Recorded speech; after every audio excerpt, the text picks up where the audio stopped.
Let's do this. Another great episode of the Wellness Farmer podcast where your health is my focus. I take what has become too complex and help you by simply focusing on where health is found inside of you. How do we empower ourselves to feel our best? With chiropractic care, eating nutrient dense food grown on fertile soil without chemicals, adequate movement, and natural internal dialogue. On this podcast, I put emphasis on growing your own food and storing it using the permaculture, modern survivalism lifestyles.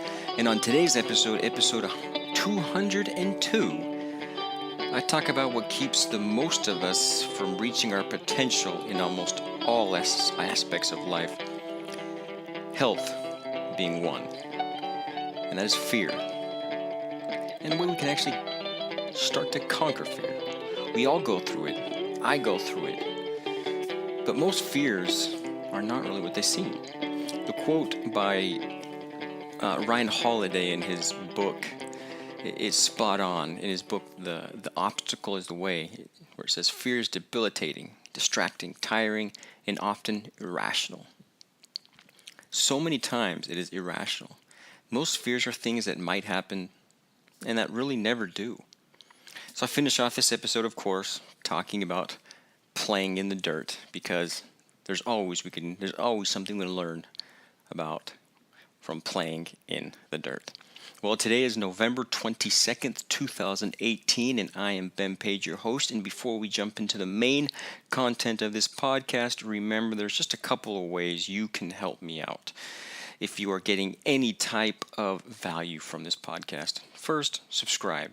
You can do that by many ways. You can do that by iTunes, Stitcher, or even through Spotify. You can do it by joining my email list. And if you join my email list, not only will you get every episode that comes out, but you get a couple of chapters of my book for free and a couple other articles absolutely free that will help you start your journey to what is true health. And not only that, but if you like those couple of chapters that I send you, don't forget to go to Amazon.com or webpage and actually buy the book, The 4 Pillars of Health, where you can get the whole philosophy of how you can reach your health potential. It's called The 4 Pillars of Health. You can get that at Amazon and on my website. Before we get into the main content, also remember that if you get value out of this podcast, you want to bring some of that value back, go to patreon.com or my website, Pastors Better This Farm. On the right hand side, there's a Patreon button. You click on that. It shows you explains how you can help me. If I'm giving value to you, bring some of that back to me. And if you want to work with me one-on-one, please go to my website, Pastors Better This Farm, set up an appointment. The first 15 minutes are for free. We can talk, set up a plan, and I will help you reach your health potential. I can promise you that. Well, let's do this. So fears. Do you, listening to this right now, fear anything? Fears are usually what actually hold us back. They keep us from reaching our potential in health and in life. Most people will never feel their best either because of fear or anger. I see it way too often. Even the people that say they feel great, that they feel really good, I know they could feel better. They don't know how they could truly feel because of fear or anger in their life. I don't feel my best because of fear and anger. Yeah, me, I am on this awesome journey with you. It is crazy, but for some reason, many people think that the person speaking behind the mic has got it all made and he's doing it all right. No, but we're all on this journey together. So we're working together. We must work together. That's how we learn. That's how we progress. There's a great, that quote by Ryan Holiday. Fear is debilitating, distracting, tiring, and often irrational. That's from his book, The Obstacle is the Way, which is a great book, by the way. But fear is usually pretty superficial. Most of our fears are pretty much fake. It is a way to get out of doing what we know needs to be done. However, there are some true fears that actually do hold us back from becoming the happiest and best we can be. So those fears are very difficult to pinpoint because they are usually behind a supposed fear that is behind another supposed fear that is still behind another supposed fear. I have been told that usually we can probably ask why behind each fear, up to 6 times before we actually reach what the true fear that is holding back our happiness and our health, our best self, your best self, up to 6 times. So many fears, if you ask why, and then why, and then why, and then why, you'll reach a conclusion of, I want to be accepted. But why do you want to be accepted? That's one of those great fears. But it goes even deeper than that. Each why becomes harder and harder to pinpoint, but you got to keep on going and asking those whys until you find that true fear, what's truly holding you back. And those are the fears that we must confront. We must not ignore those fears. Approval of people around me has not been really a problem, to tell you the truth. I have been pretty different since I can remember. Even those crazy teenage years where the highest priority for most teenagers is being approved of their peers. I just didn't care that much. I just did what I liked to do and didn't care what others thought or said about me. I even remember getting some pretty crazy looks at dances. So most of them I missed because I was way too involved in moving, but every once in a while I remember I would glance and see someone with some pretty weird expressions. I just kept on moving. Just kept feeling the music. Fun times. Those are great times. And by the way, I'm not a good dancer. Actually, I don't even know how to dance. I guess you can say I just move. That is all. That's about it. So while I was dancing, I'm putting that in quotations. I imagine a lot of people were saying, "What in the world is that guy doing?" But I just never really cared about the approval of other people until I actually got married. The fear of not being approved by my wife and kids, that was a fear. That was, to me, a true fear. It felt. It was a great question at this point. It becomes harder to pinpoint what I really wanted the approval of my wife and kids. Why did I want it? It was something that I feared. Something that I still fear. Something that I'm working on. And I know doesn't help me be the best me. So I can help other people be the best them. But since I can remember, I have thought pretty much outside of the box. I imagine it started probably because of my upbringing and what I was taught in certain things.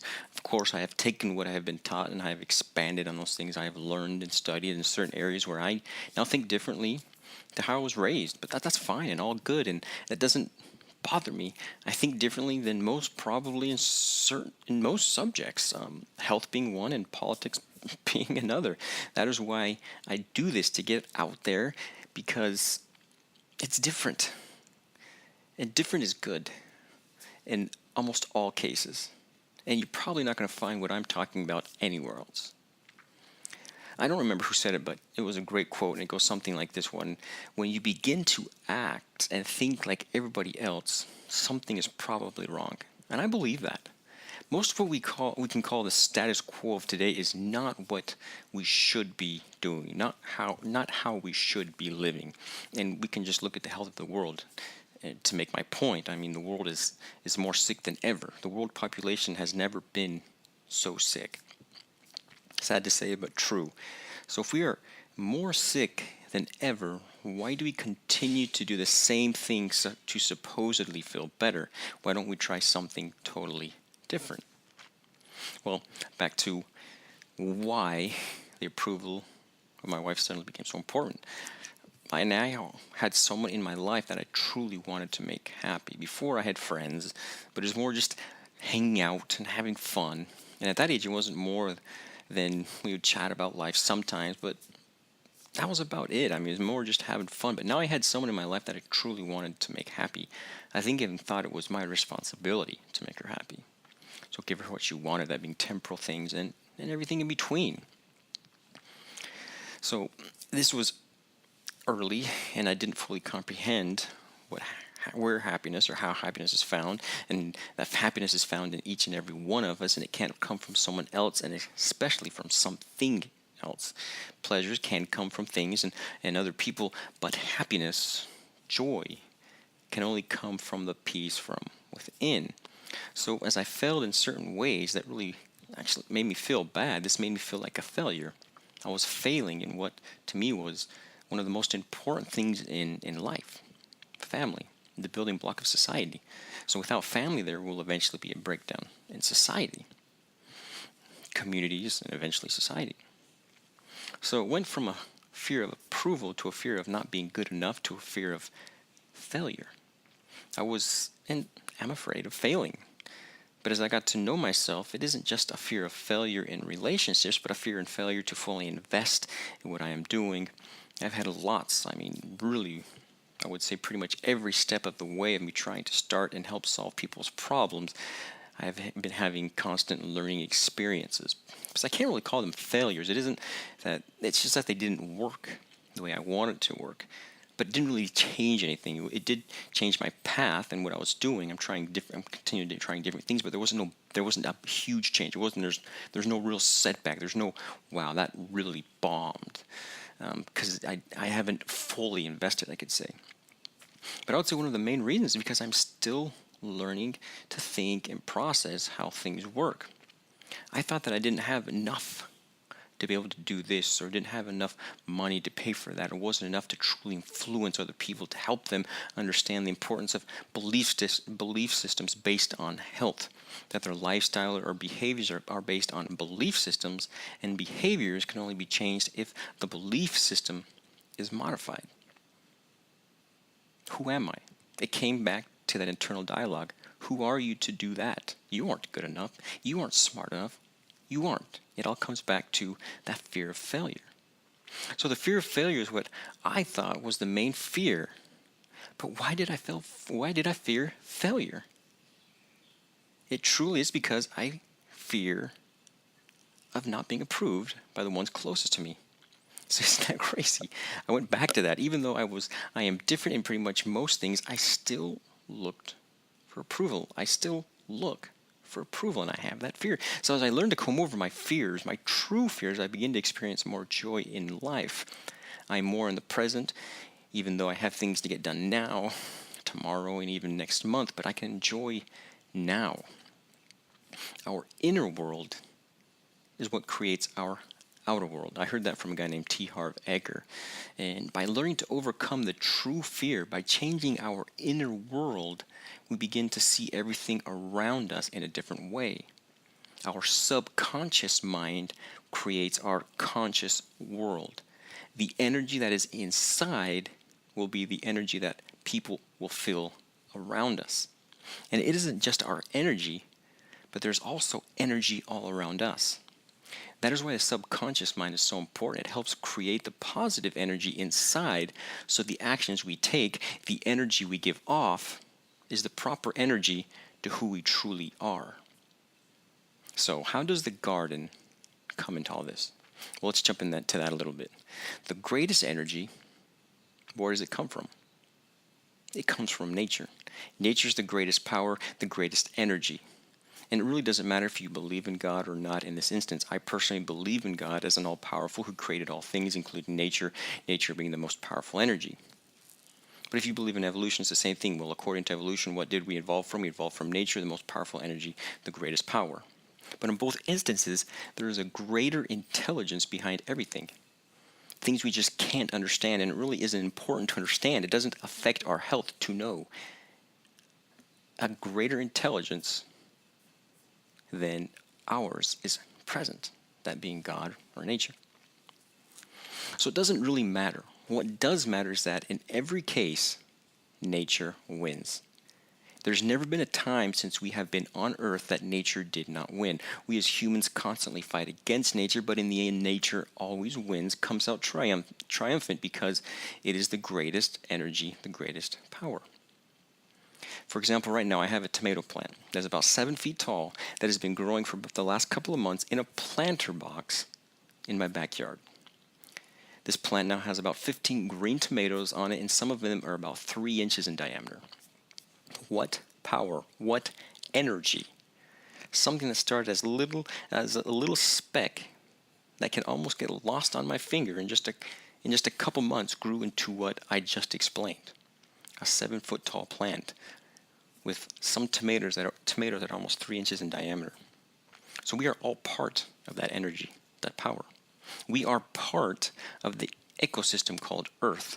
Our energy flows with it, not through it. We don't make the energy. We do try to control it, but we really can't control the energy, maybe for small moments, but we don't have control. We are part of this ecosystem. We are part of this energy that is incredible and absolutely, we can't define it. We can't understand it, and it really doesn't matter to understand it. We are part of it, though, and by understanding that, we can think at a higher level. We carry that energy with us, that power, each and every one of us. There's no one in this world that does not possess it. So why fear then? If we have at our disposition the greatest power, the greatest energy there is, why fear? Because we don't understand who we truly are. By participating in the greatest energy, the greatest power, by growing a garden, using methods that work with nature to the best of our abilities, we become part of the ecosystem. We work with it and we can experience the energy of true growth. When we don't try to control it, but work with nature, we get to experience the productive power of nature. We begin to understand where we come from and, most important, what we can become. Our inner world becomes natural and the energy begins to grow, and that energy also becomes our outer world. It's insane but so true. We can take our true fears, like that little tomato seed that almost got lost in my hand, to the 7-foot plant that is giving freely now. That is power. That is energy. So be part of that energy and you will see changes in your health and in your life goals, and that's how we live our lives just a little better, one episode at a time. So if you liked this episode, share it. Take a screenshot of this episode that you're listening to right now and share it on Instagram and tag me, BenPageDC, and I will share it on my Instagram. Thanks, guys. You are awesome, and let's keep living.